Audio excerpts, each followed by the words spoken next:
Do you feel like you are repeating yourself too much when you're dancing? If it's the case, keep watching this video. I'm going to show you how you can fix this.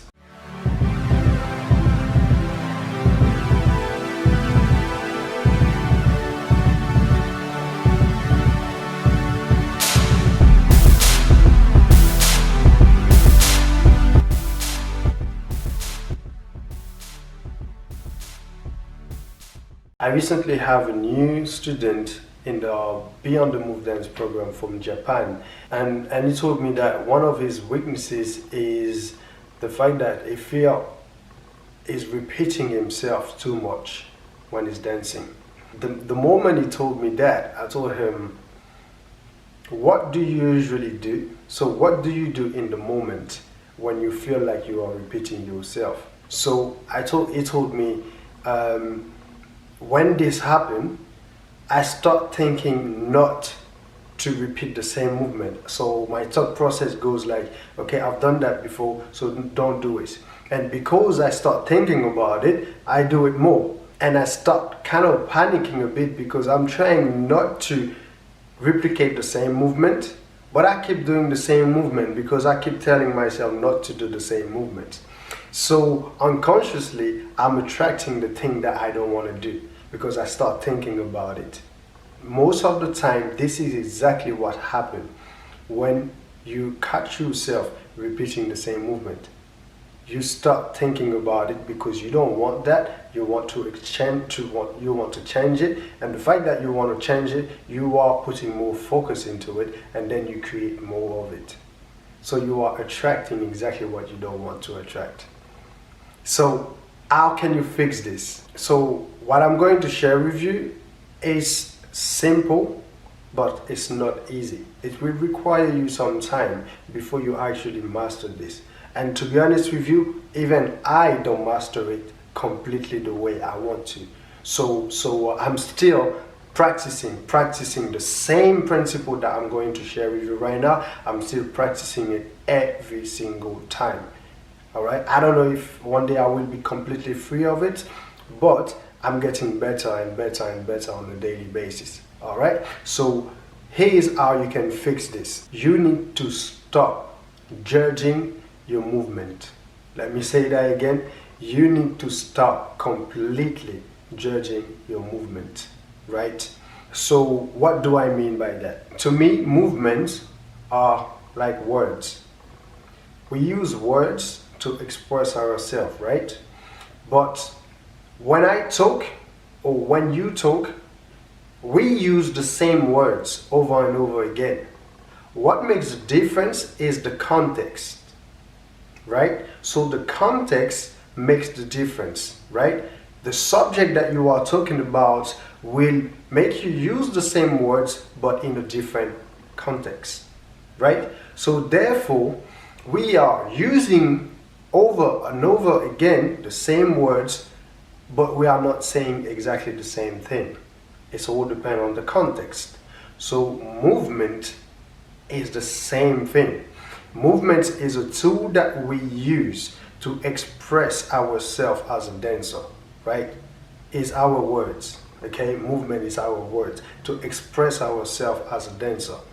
Now, you can create so many movements, you can create so many things, but your body at the end of the day is limited. Why? Because you've got 2 arms, you've got 2 legs, you don't have 4 legs, you don't have 4 arms, you're quite limited on what you of the part of your body that you have, right? So the only way for you to come up with movement and a kind of unlimited movement is to first of all stop judging your movement and understand the fact that when you are dancing, over time you create patterns, you create a structure, you create a way of moving, and these type of things are your identity, and most of the time certain movement will come back over and over again. Now the only thing is you can do the same movement, right? And then what will make the difference is the rest, is what you do after you do the same movements, right? You can start, maybe you've got something that, okay, you always start, you know, your arm with this movement, for example. So now in this performance, you start your arm with this movement, and then you carry on with something completely different. But when you think, okay, oh, I've done this before, then you start thinking, oh, I don't want to do this again, and now you end up doing it again and doing it again because you're thinking of changing it. That's what happened. Instead, understanding is only a beginning of a sentence which lead to something completely different. So even if I just done that before, and then 30 seconds later I do this again, but it's in another context, I'm going to do something different with it. I'm going to create something different with it. I'm just starting with it, right? Which looks like the same movement, which is okay because it's part of my pattern. But I'm not judging it. I'm not saying, oh, that's not good, I've done it before. Oh, that's not good, I've done it. No, never judge your movement. Movement are just movement, right? It's all about what you do with it.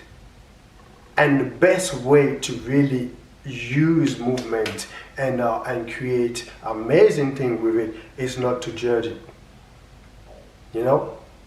Why do you think sometimes you've got two people doing the same movement and for some reason you can't stop watching one guy rather than the other guy? But they are doing the same movement. So if it's the case, then movement is not really that important. It's how you do the movement.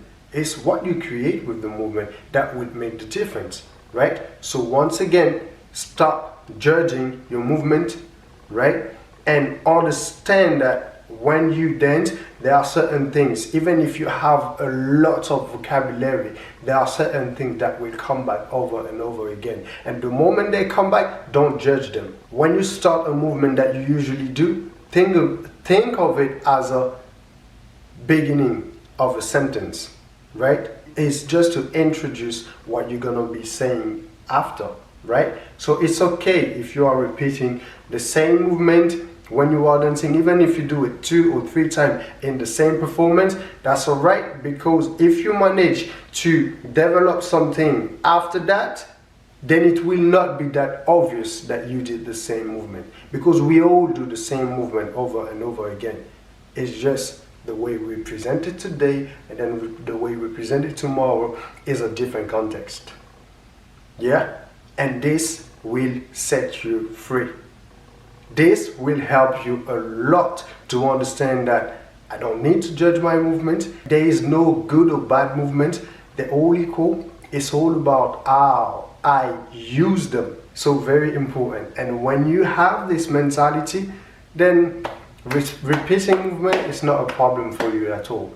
Like I said at the beginning of the video, it's simple but not easy to do. It requires time, having the right mindset to do it over and over again. Alright? And the more you do it, the easier it will be. So that's it for today, guys. I hope you find value from this video. And once again, if you haven't done that yet, make sure to subscribe to the channel so you can stay updated with all the videos coming. Alright? We talk soon. I see you next time. Take care. Bye-bye.